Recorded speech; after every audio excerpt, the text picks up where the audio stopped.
So like Jay said, my name is Eric Bossart. I'm a current second year medical student here at the University of Iowa Garver College of Medicine. I'm working with Dr. Ravi Ashwath, who is the physician that I'm working under. And we are putting together a project that I'm calling the Hawkeye VR project for medical education. And I'll kind of get into that here in a little bit, but we're kind of covering a couple different avenues. We're not working in just virtual reality, but we are also working with other technologies to kind of help supplement medical education. So I'm just going to go ahead and advance my slides here. No financial disclosures at the moment. So I'm going to take a page out of Dr. Ravi's book. When Dr. Ravi talks about our project, he likes to say that a picture's worth 1,000 words. And when we're talking medical education and educating patients, a 3D model is really priceless. So we're working in the department of, I'm sorry, my slides are advancing without me. We're working in the Department of Pediatric Cardiology. So when you're trying to explain to a child or the parents of a child these certain complex congenital abnormalities that can develop, it's really hard to kind of explain the intricacies and the ins and outs of certain disorders. So what we found is that we can use things to our advantage, such as 3D printing or virtual reality.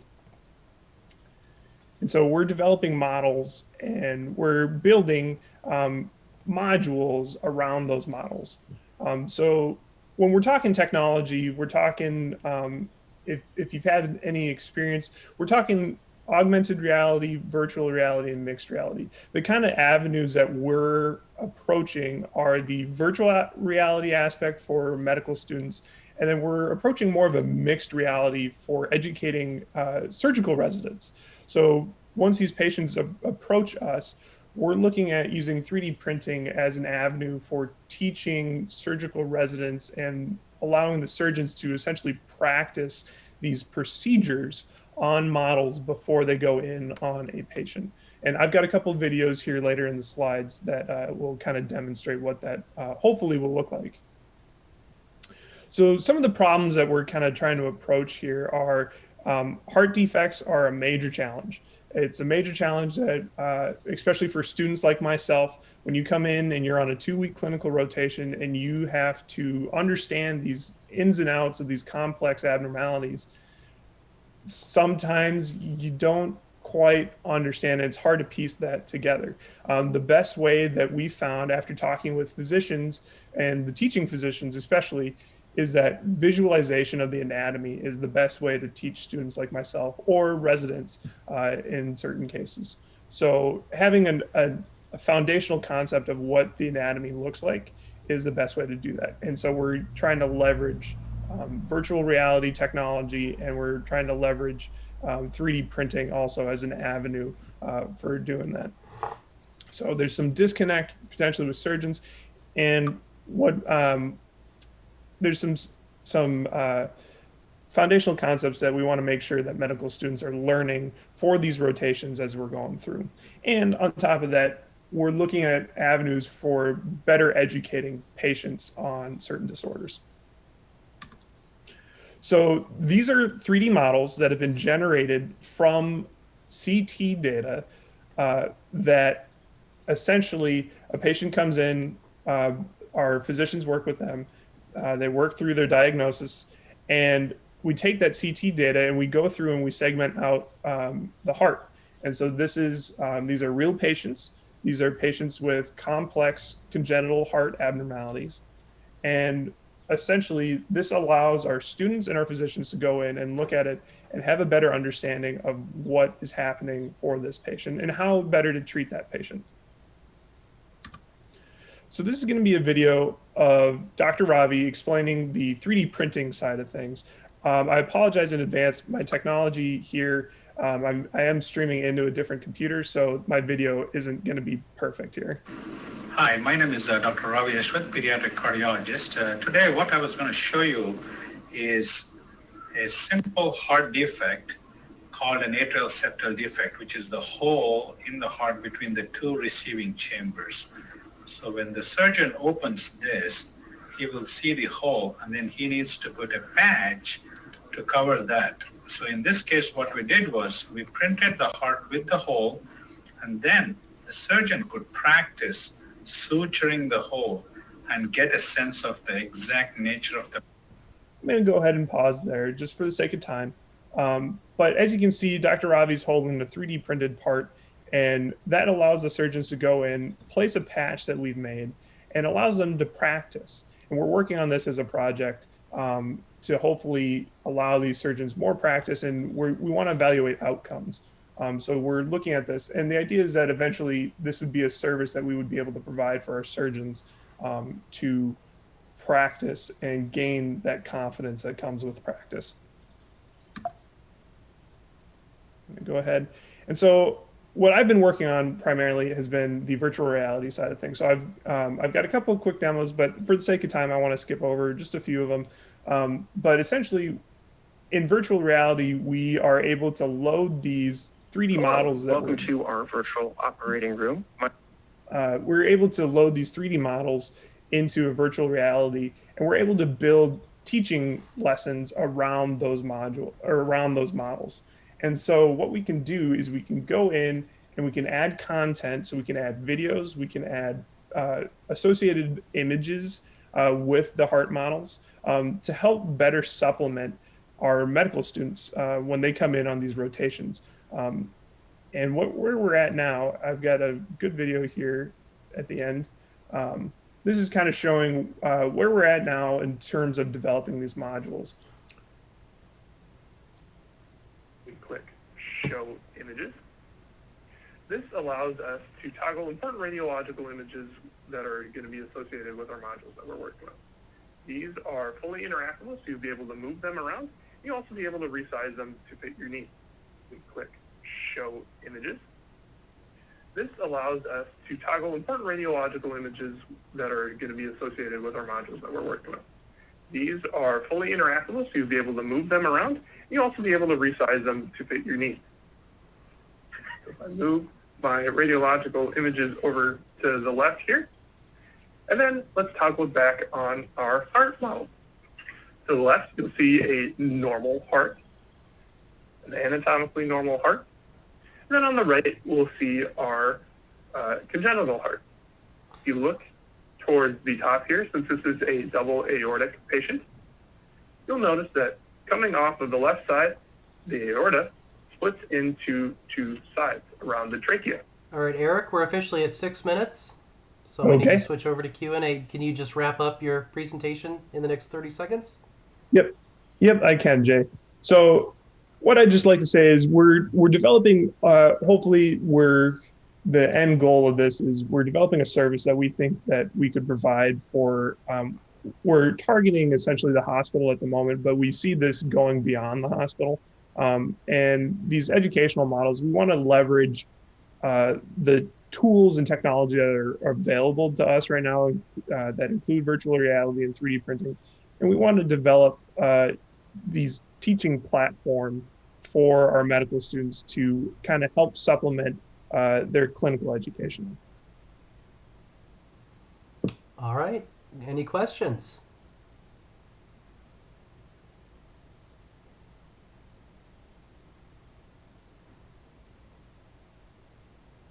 Don't everyone talk at Eric, once. I have a question. Yeah, David. Hi. What is your business model for this? Great question. We're still exploring that. That's part of the reason why. So I'm part of the Startup Accelerator, and we're evaluating that at the moment. The way that I see it right now is I see it more of a educational platform. I'm really focused on the virtual reality portion. Dr. Ravi's working a lot with the 3D printing and the surgical applications of this. But what I see it being is more of a educational platform, potentially a subscription service with lessons being come out so that different departments could utilize that. And then on top of the paying a subscription service for the lessons, we would also provide the service of putting together the lesson. So a physician could come in, say, here's my idea for a lesson, storyboard it, and then send that to us. We'd put it together for them and then put it on the platform for them. Sure. Could you talk a little bit about your target market archetype? Sure. In terms of the target market right now, we're looking a lot at teaching physicians right now is kind of what we're targeting. I'm working really heavily with the pediatric cardiology department at the moment, but we're trying to expand that to other areas of the hospital. We're evaluating working with nursing staff as well, because I think that the patient education side of things has a lot to grow for. And I think that there are opportunities that we can use to kind of leverage some of these other tools, like in the case of augmented reality, being able to pull some of this information up on like a phone and being able to have a physician or a nurse explain to you what's going to happen in a procedure, something like that could be really valuable. Thank you. I have a question. Are you the only one that's doing like 3D hard printing, or are there others? And if so, how are you different than others? Yeah. So what's making us different right now is the actual models that we're using. The models are generated from patients here at UIHC. And then what's also going to make us different is the content that we're bringing. So when we build out these modules, the content's coming from our physicians here at UIHC. So world-renowned hospital, teaching hospital, we want to make sure that that's the emphasis, is that the content that we're creating is the highest of quality. We're not the only ones doing printing, for sure. There's a lot of groups that are doing printing, but we're kind of at the forefront of the applications of having our surgeons go in and practice on these 3D printed models and then evaluating outcomes based on that. So that's one area that we're kind of pushing really hard on. All right, thank you. Yeah. Eric, is that a pretty broad competitive landscape then? Or are there a lot of players overall, or is this all still pretty new? It's still pretty new, Dawn. That it's a great point. And that's, again, I appreciate Kurt, who's the head of the Startup Accelerator, because we're working on kind of talking about that and kind of who we're targeting. And I think that, it is broad, but it's also what are we bringing to the landscape at this point? And that's what I'm trying to sort out with Dr. Ravi on how we're approaching that. But there are certain aspects that I think, as a medical student, as someone who this is targeting, you get into the virtual reality environment and you see what you can do, and you're wondering, why aren't we doing this more? Why aren't schools having opportunities for our students to come in and use this? That's what I'm trying to hit home to people as we're talking about this. Makes sense. And if I can follow up with another quick question after that, can you tell me a little bit more about your team that's working on this, and what kind of, who do you have on your team? What type of roles are they playing? And what maybe are some areas where you want to grow that or get others involved? Yeah, for sure. I actually think that that's kind of the more exciting portion right now. So right now, we're a primarily research-focused team. This started as a research project, but it is definitely growing at a pretty fast rate. So right now it's Dr. Avi, myself, and then we have two of my fellow colleagues that are on their summer breaks for medical school. We're working with them. We're generating models. And then we're developing the lessons to be taught over those models. And then on top of that, we're in conversations right now with the virtual soldier group on campus, and they're very heavily involved in virtual reality. And I think that is going to be key to kind of the growth to this, is a partnership with them. And once we kind of get talks with them and how they can help us, how we can help them, and then on top of that, the kind of last key piece is getting the hospital on board. And then from there, I think that, the sky is kind of the limit at that point. That makes a ton of sense. Thank you. Yeah.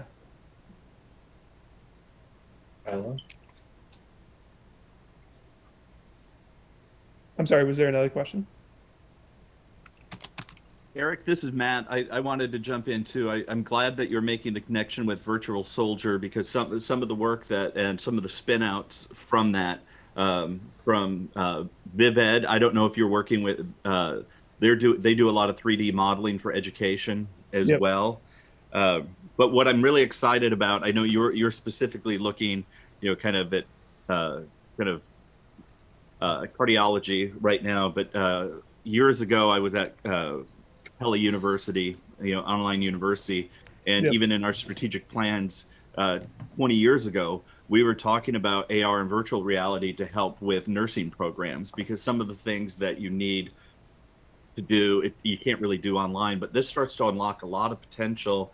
And thinking about also continuing education, especially for rural physicians, which is, like a struggle in Iowa, right? But how do you do, I could see this also really helping with some continuing education as well. So overall, I'm really excited about what you're doing, and just wanted to make sure that you had the connections, but it sounds like you're there kind of with all the in the loop components with Virtual Soldier and all of the players there. I appreciate it, man. Yeah, it was actually, it's really exciting. We presented last week at the Experience Simulation event. So that's put on through the Department of Pediatrics. And it kind of highlighted all the other different simulation groups that through the Department of Pediatrics.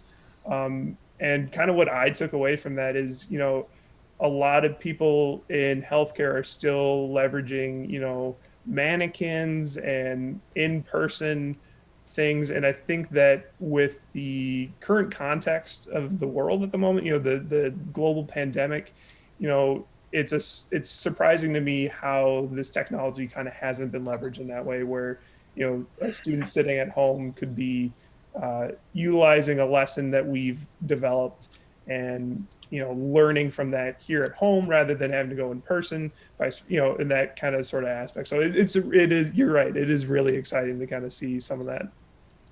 Yeah, and you're hitting some really interesting points. Sometimes it's not even the education itself; it's the friction points in between.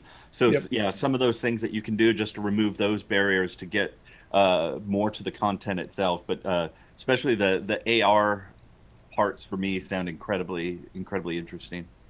Yep. So best of luck. Thank you. I appreciate it. And Eric, it seems like the tricky part to me is there are so many ways to use this and so many applications out there. It's trying to just land on what's the first thing to focus on, or where do we start? Because, then I feel like you can gain a lot of traction in that way when you prove out this concept, whether that's through the prototypes or whatever that is. And then, whoops, nope, that wasn't it. And maybe shift a little bit. But I think that'll be tough just because it's so exciting and so many ways you could do this. Yeah, I would say I 100% agree. The toughest part has been, I want to spend more time on the development side of things just because it is so exciting, and like there are so many different things that you can do. And honestly, there's a lot of, I think there's a lot of, not models per se, but a lot of kind of templates that you can kind of go off of from, honestly, we've been working a lot with a game engine. So all of this is being developed with on the more technical side. The back end is a game development engine, and so if you look at some of the VR games and then kind of use those as templates for tools that can be used in the educational side of things, it's really exciting. And I do have to kind of force myself, and I'm like, okay, we have to make content. We have to bring in, let's make a lesson, so. Yep, getting that MVP out there, so that somebody can really resonate with that. Like, yes, that, I see that, I need that, how do I get that? So, exactly. Yeah. Hey, Eric, I have a couple more questions for you. Sure, go ahead, David. Could you define your top value proposition as well as your top competitor for us? Sure. I'll start with competitors. So we actually started. I apologize here. I'm gonna go ahead and just kind of back up my slides just real quick. So the video that I slightly skipped over. My slides will work with me Hello, here. welcome to our virtual operating room. So this video was developed in one of our early stage developments. So this was put on by a software group called Induvo. They're based out of My name is Urbana-Champaign, Harzma, and I'm here to and give you essentially they were the backbone for the development of the modules. So these lessons that we're putting together, and we took that and realized that it was based off of the same game engine that we're using now, and we could essentially there's more that we could do with it that if we were just using that platform, we would kind of be limited in what we could do. So that's kind of where we stepped off and away from Induvo. And so right now that they're kind of the main, what I would call competitor in this sphere. But that being said, they're more of a platform for the development of the lessons and not the actual lessons themselves. So for us, that's kind of the end goal. And then the platform is what kind of gets us there. As terms of our value proposition, the main value for us, I think, is I'm coming at this from a student perspective. For the main value for our students is the visualization of these complex disorders. Like that, it's just something that you don't get in terms of normal radiology. When you have physicians teaching students like myself, and you have to have an understanding of what a CT image looks like, and you can start to piece together those informations, but that next step is just so hard to get to. And you load in one of our 3D models, and you can use a cutting tool to slice through the model and actually see the inside of the heart. It's something that you just can't get with tools that are being used in our education system at the moment. It's just that next step of visualizing that. So that's the value that I see as a student. As an entrepreneur, I think that the idea of these lessons and being able to supplement and bring better education to our students, I think that that's also kind of up there for me. Thank you. Yeah. All right, we're running up against the bottom of the hour, so I do want to ask our traditional final question. What can we as a community do to help you?